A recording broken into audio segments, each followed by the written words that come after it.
Yang dikasih oleh Tuhan, puji Tuhan, pada pagi hari ini kita berjumpa lagi untuk kita belajar bersama-sama firman Tuhan. Dan puji Tuhan kalau kita sampai pada pagi hari ini kita dalam kondisi yang sehat walafiat, semua karena kemurahan dan anugerah Tuhan, sehingga kita bisa berkumpul bersama-sama dengan keluarga. Dan pada pagi hari ini kita belajar lagi firman Tuhan. Puji Tuhan. Mari kita berdoa bersama-sama Bapak Ibu. Terima kasih Tuhan Yesus. Terima kasih buat penyertaan, perlindungan, kasih sayang, serta rahmat yang berlimpah yang Kau curahkan dalam kehidupan kami. Sehingga pada pagi hari ini kami bisa menikmati karya agung, karya kebesaran-Mu, karya semua yang Tuhan limpahkan dalam kehidupan kami.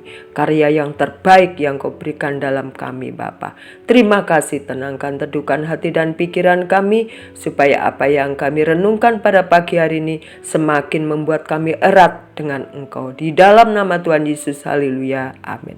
Puji Tuhan. Bapak Ibu Saudara yang dikasihi oleh Tuhan, pada pagi hari ini bacaan kita tetap terambil di dalam kitab 1 Raja-Raja. Di dalam kitab 1 Raja-Raja pasal yang ke-18 ayat 20 sampai ke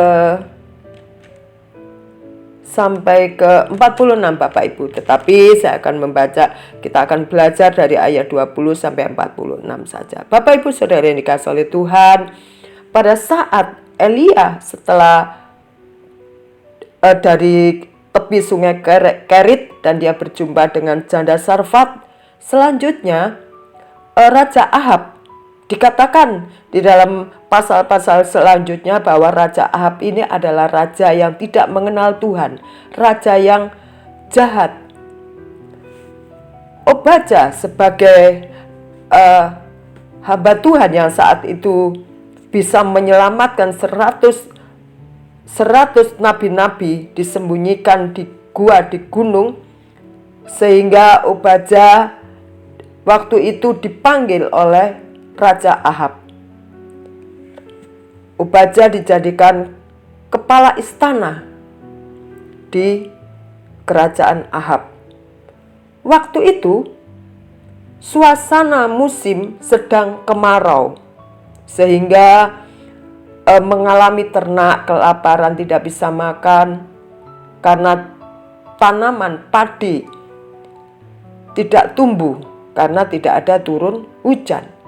Lalu Ahab menyuruh Obadja yang sebagai kepala istana untuk mencari Elia. Akhirnya Elia bertemu dengan Obadja. Dan selanjutnya Elia juga bertemu dengan Ahab. Nah, disinilah dimulai bagaimana Elia memperkenalkan Tuhannya, Tuhan yang hidup. Dan pada pagi hari ini saya akan memberikan tema Tuhanku adalah Tuhan yang hidup. Puji Tuhan, puji Tuhan.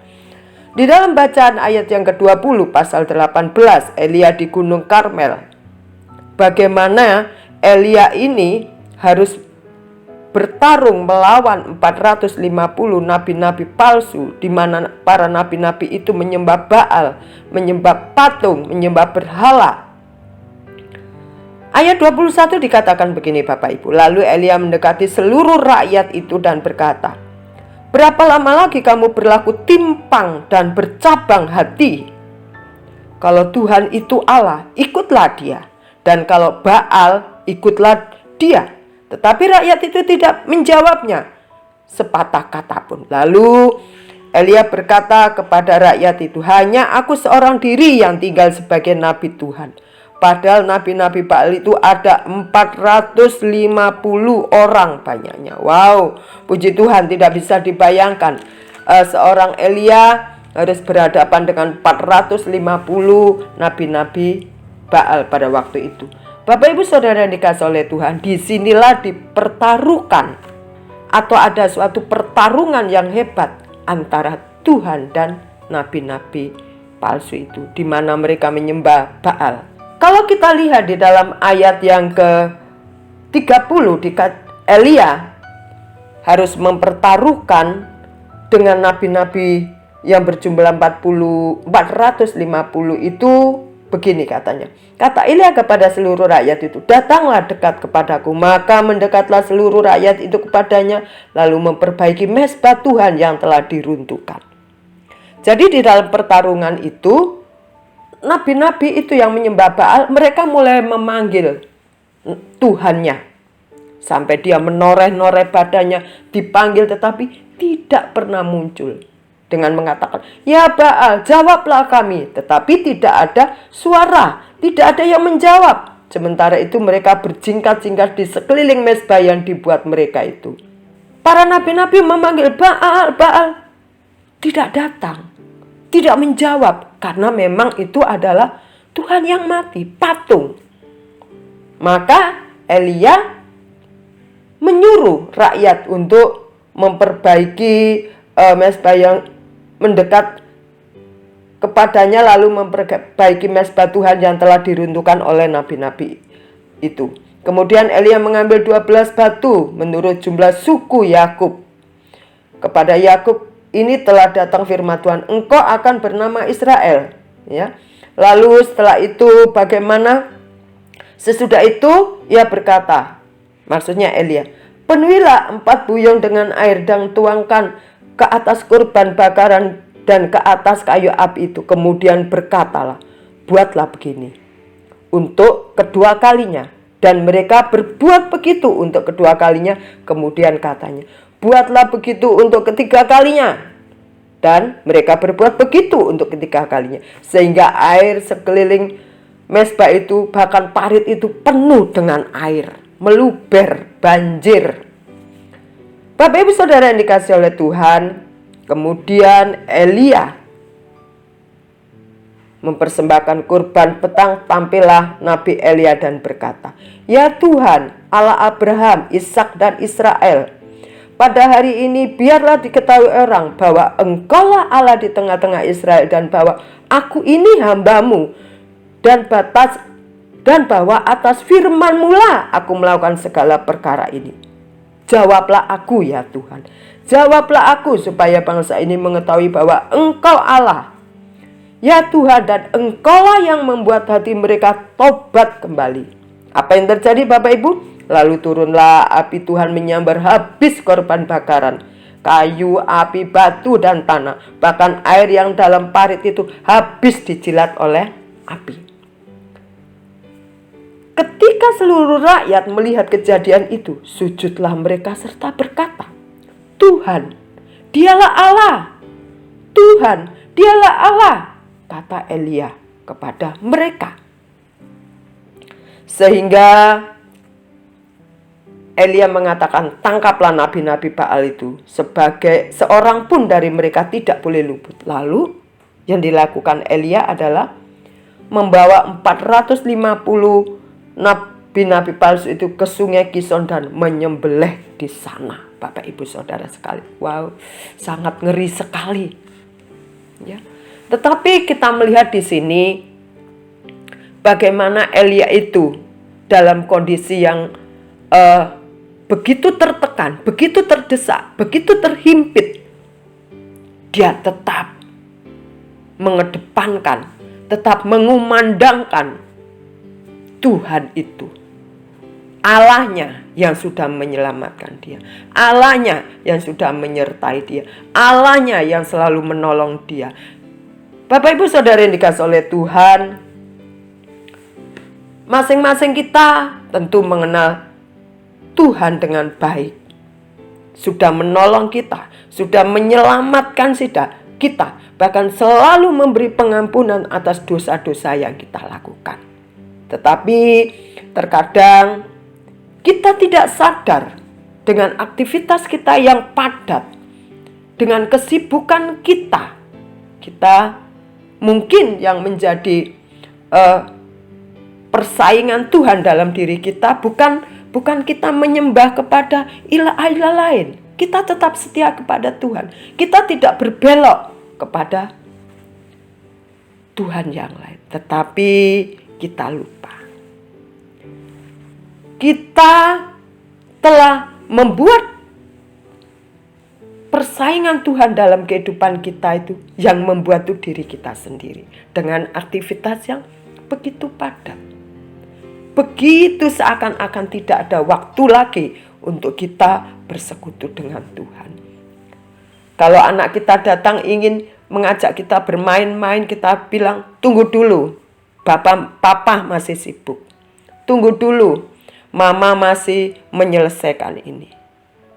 Atau kita ada aktivitas, biasanya suatu keluarga ada mesbah keluarga, lalu kita mengatakan jamnya diganti atau hari ini off dulu. Bapak Ibu Saudara dikasih oleh Tuhan, saya tidak mengatakan bahwa kita ini adalah orang yang sempurna, tetapi kita sedang menuju kesempurnaan hidup seperti Kristus. Biarlah ada tawaran, ada tekanan, ada himpitan, ada iming-iming untuk kita berpaling kepada Tuhan. Tetapi kita komitmen, kita katakan, Engkaulah Tuhanku, Engkaulah yang sudah menyelamatkan aku, bahkan Engkaulah yang setiap hari menyertai aku. Kalau Engkau lakukan perkara besar dalam kehidupan Elia, aku percaya Engkau juga akan melakukan hal yang sama kepada diriku. Amin Bapak Ibu. Kita motivasi diri kita melihat bagaimana para nabi-nabi itu sudah dibawa keluar, sudah diselamatkan, sudah disertai, sudah Tuhan menyatakan, ini loh aku. Kita mencontoh, kita meneladani bagaimana perjumpaan nabi-nabi dalam tekanan mereka, tetapi mereka tetap setia kepada Tuhan.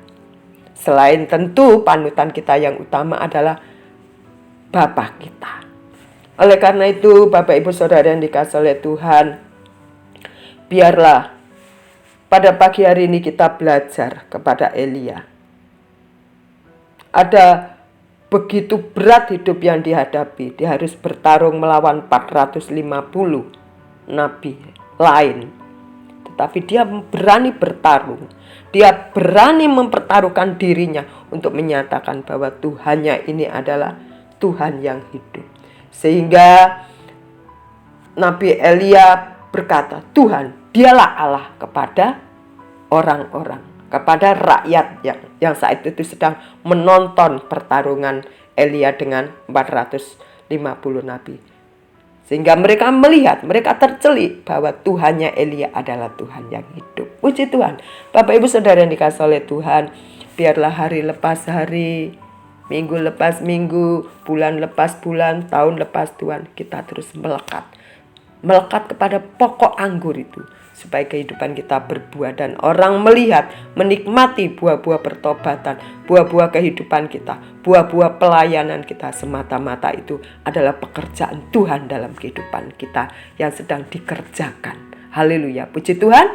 Puji Tuhan Bapak Ibu, mari kita berdoa bersama-sama. Tuhan Yesus, Engkaulah Bapa kami yang baik. Engkaulah sahabat kami yang setia.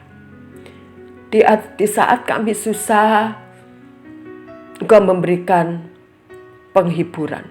Di saat kami lemah, Engkau memberikan kekuatan. Di saat Engkau sakit, Engkau datang sebagai tabib dalam kehidupan kami. Engkau tidak pernah tinggalkan kami dalam situasi apapun Tuhan. Dan biarlah hati kami terus melekat kepada Tuhan. Tariklah hidup kami lebih dekat lagi kepada Tuhan. Terima kasih Bapa di dalam surga. Inilah ucapan syukur kami pada pagi hari ini. Dan biarlah sepanjang umur kami terus mengagungkan nama Yesus. Kami terus mengumandangkan Engkau sebagai Tuhan dan Juru Selamat dalam hidupku. Terima kasih Bapa. Dalam nama Tuhan Yesus, kami serahkan hidup kami sepenuhnya ke dalam tangan-Mu. Haleluya. Amin.